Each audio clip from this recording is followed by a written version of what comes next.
How you doing? My name is Neil Boati, and I'm otherwise known as Mr. Fragrance, and I'm here with. Jeff Miller from Free Yourself, one of the co-founders. Happy to see you. Now, I wanted to come and talk to you about the brand itself and talk a little bit about how the brand got started. Well, my background is I'm an actor, I'm a screenwriter, a producer, I have a production company. And so I would say storytelling is something that I live, eat, and breathe. It's since I was a little kid, you know. And Todd, co-founder, my partner, my husband, he has been in hospitality forever. He ran the Vanity Fair Academy Awards party for about 17 years. And then ran Tom Colicchio's craft restaurant in LA for another 17 years. For us, we were like, how do we take hospitality, our storytelling, and our love of fragrance, and after seeing COVID, technology, a lot of politics going on, how do we use that to make a difference?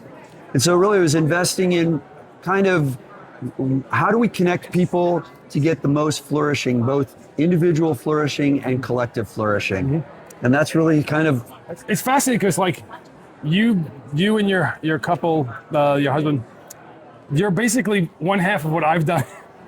Was started off in my college education. I did cinema, and then after cinema, I went into culinary. Wow. So I've been doing amazing. I've been in culinary for about 20 years now. But wow. Before that, I was very much into cinema, doing cinema studies and whatnot. I just didn't happen to blend over into cinema myself. So it's interesting to talk about fragrances, cinema, and food because fragrances are very showy in a sort of way, like cinema is, and you kind of write a story on how the fragrance is going to come out and be smelled, but it also has a very culinary background because of the fact that it's very based on ingredients that people smell and like to smell.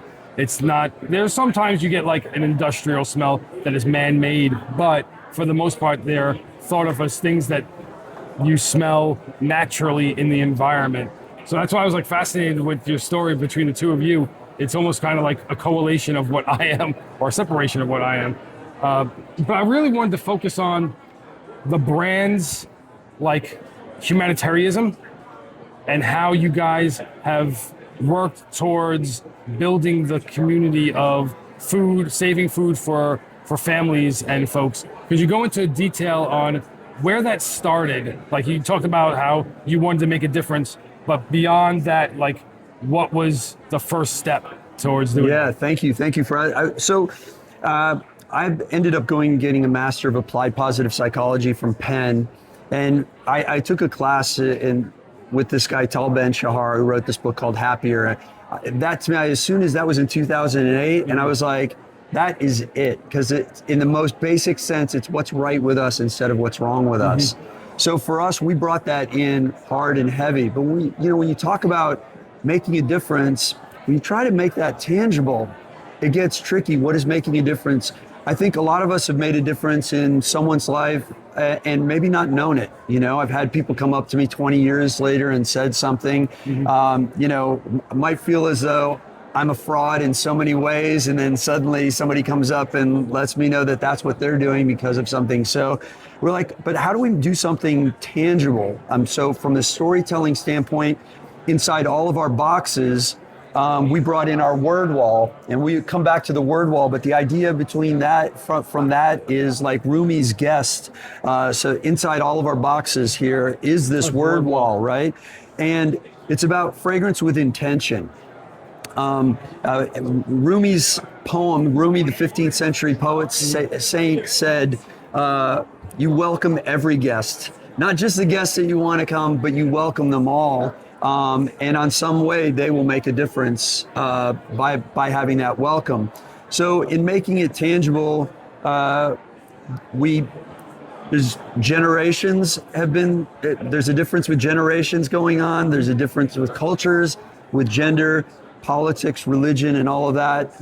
And fragrance was the easiest way to key in. And we said, what is it about human flourishing that for us makes us whole? Education, the arts. For me, you have to have the arts. And None of those you can have with food insecurity. So we needed to bring food security. We started our son, who's now 26, but was a big water polo player, Division I water polo player, and we spent a lot of time on the pool deck. And one of the guys that he played water polo with was at Brown during COVID, and they started the FarmLink project. And the FarmLink project, they became one of the CNN Heroes of the Year. Yeah. And so what they do is they take fresh produce that otherwise would be thrown away, but it's perfectly good. Maybe it just didn't get bought. Otherwise, it looks good, or maybe it's not exactly perfect for the grocery store. And they get that to food banks. And so we're like, you know what? Thanksgiving's coming up. There's a lot of political stuff going on, SNAP benefits, all of that. And we already donate 10% of our profits to them, but we were like, this is crazy. This is something immediate that we can do. So we called Aiden and he said, you're not going to believe this. This is exactly the moment. We actually have a goal of moving 10 million pounds of fresh produce before Thanksgiving. It took them about 2 days longer. They met the goal right after Thanksgiving, about 2 days later. But we were the first part of it. So we had $10,000 of our sales, 100% of our sales went to the FoodLink project. And that was incredible for us. Fantastic, story behind it, but also just the amount of food you were able to save. It's incredible. I think people don't realize how much food is just wasted purely due to not being what the standard of perfectly grocery quality, perfectly edible, nothing wrong with it.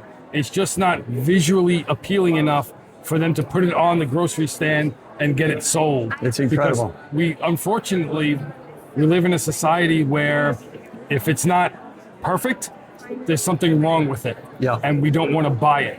Yeah. We should be looking at every food item, every person in general.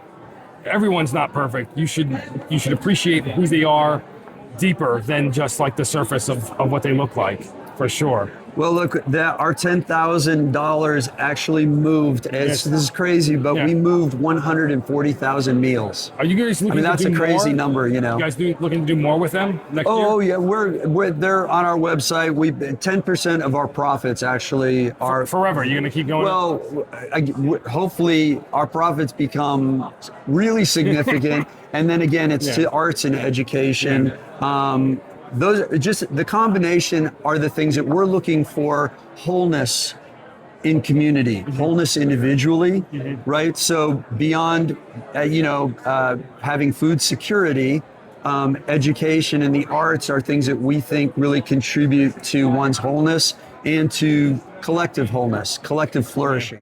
Somebody can pour a lot of money into something, and at the end of the day, taste matters, right? And quality.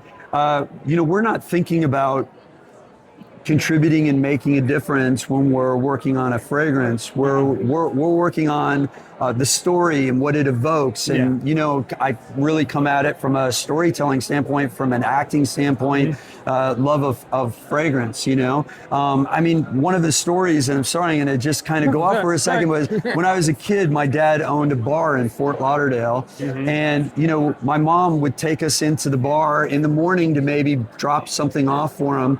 And, it smelled like the alcohol spilt on the rubber mats and the olive juice from the martinis and cigarettes and all that. I wasn't thinking how bad that smelled. I was thinking, wow, what happened here? I was a kid. I don't know what happens in a bar, but I was interested in the story, right? And so for us, the Elements collection, which was our first launch a year and a half ago, and two of our fragrances just recently our Air fragrance, one of the Elements is a CEW finalist, and our water fragrance won the Marie Claire UK Best Aqueous Fragrance of 2025. And what we did with those is we said every story starts with the elements, right? whether it was a rainy morning or a sunny afternoon, or whether it was the ocean or the lake or whatever it was, a kid, an adult, during a romance, the elements were there involved in our So story. the water fragrance, like what was the, outside of being water, obviously, but what was the inspiration? Well, we start with the initial inspiration from a personal story. Ours is an invitation to invite you to your story, but it mostly starts with us taking a deep dive on something that is super meaningful to us. For me, it was my friend Kim Gillingham. We're 24 years old in Montecatini, Italy, and we're sitting at a cafe after having done an acting class with our mentor, Sandra Seacat, and she got up. It started a sun shower on the cobblestone streets of Montecatini, Italy, where Fellini made 8.5, and she got up and started dancing barefoot. And we all got up and started dancing, and everybody at the cafe started clapping. And there was no show. It was literally just an experience of this rain shower that was happening. So it was a different take. And that was what was most fun for us, is like, in the fragrances, is if we find a different way in, it opens the door for your story, for anybody's story who's experiencing it. You It's know? like, again, I've mentioned this with several other interviews I've done in the last couple of days, how travel has sparked the memory that has sparked the idea for the fragrance. Yeah. And can you speak to yourself? Like, obviously, you've had some experience traveling, and how that has transcended like to more of the fragrances. That's such a big deal. I mean, I have a production company. I film a lot of TV commercials, and I've filmed in about 50 countries around the world, the Panama Canal to Mount Everest, to the Amazon, to the dunes of Namibia. I've had the great fortune, but what's been the most amazing thing about any place that we've ever been are the people, right? There's something about, and by the way, this is a positive psychology thing, is when you really connect with someone, you're really there. And our new collection, our mindful collection, is about that, right? So this is Savor, and Savor is about savoring not just maybe a taste or a food or a chocolate or something, but it's about savoring a moment, savoring a sound, savoring a song, savoring a play, savoring a conversation, savoring a hug, you know? And what does that mean to actually really connect? Awe is about the moment where we stand in front of something that's bigger than us. So yeah, I'll show you a picture afterwards, but me on the dunes in Namibia, but being under a night sky where there's no light pollution, right? It's being in something bigger than us, it doesn't just have to be on the nose with that. It's maybe we witnessed a moment of incredible humanity, incredible generosity that we were privately witnessing, and just take that away, you know? Yeah. Or a moment when our child does something that will never happen again, but that moment made it really extraordinary. So that's awe, right, for us. And then vibe is about, on the most basic level, is about no mo FOMO, right? It's really about, I'm exactly where I'm supposed to be, right where I am. I'm not looking at my watch. It can be like Steph Curry or Serena Williams in that moment of athletic flow, or an actor who's just so connected, or a musician who's just so connected to what they're doing. Yeah. But it also can be our connection to our significant other, or to our children, or even to our work community, you know, to anybody that we're collaborating with, or somebody that works for us, you know, that we all get in the mode and everybody's in sync, and everybody creates something that maybe we almost didn't think we could do, but because we really just pushed it to the limit and stuck it out together and dropped ego and all of those things, we got into a moment of flow. So that's vibe and what that's about.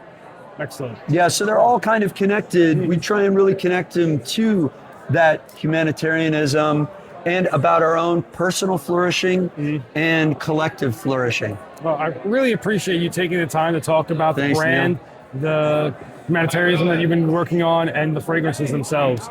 Thank you. Thank you. Really appreciate you taking the time, man. It means a lot. Thank you. Cheers.